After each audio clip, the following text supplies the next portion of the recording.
So this is the owner of Salina One Market in Tacoma, Washington, and he's recounting what went down when a customer was inside of his store about a week and a half ago. He says, hey, listen, this is a holdup. Classic burglar talk, right? And as seen on this surveillance camera here, this man doesn't appear to be bluffing, as he's threatening our owner with a knife. But this owner didn't take kindly to this would-be bandit's threat, and instead channeled up some of his inner Crocodile Dundee. I said, okay, why I don't think so, buddy. And he jumped back there and fell down. I hold this on him. Yeah, the guy who owns the convenience store pulled out a machete. I've got to say, in this moment, in this context, that is quite the convenience. It's been here for years. First time I ever touched it.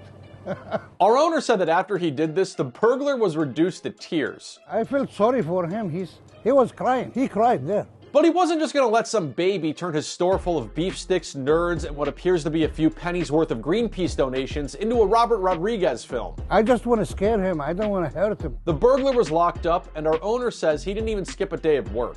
But apparently, this robber returned to the store after being released and threatened to rob the guy once again. How many times do you need a machete to bring you to tears to get the point across? Police, of course, arrested him again for robbery and harassment. And while our owner here appears to be pleased that the story has an ending, he also seems grateful that it's not a different kind of ending. Nobody will die before his day, you know?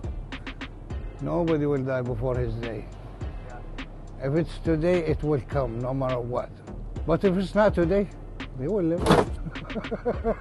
Now, if you think encountering a machete is dangerous in Tacoma, Washington, try encountering this about 40 minutes north. You're looking at a Cold War era missile from inside of some guy's garage. Cops were recently called by someone with the Air Force Museum in Ohio, who said that a resident in Bellevue, Washington, had contacted them about donating his dead neighbor's antique that the guy had purchased at an estate sale. And yeah, it wasn't a bunch of old newspapers or a grandfather clock. It was a Douglas Air 2 Genie unguided air-to-air rocket designed to carry a 1.5 kiloton nuclear warhead. Fortunately, for our nation's west coast, our missile here wasn't equipped with a nuclear warhead or any rocket fuel, which means it was effectively an artifact with no explosive hazard. Since the thing was inert, the cops didn't need to do anything with it and left this missile behind for restoration and donation. But still, this whole thing might make you think twice about escalating that argument you and the guy across the street are having about the homeowners association.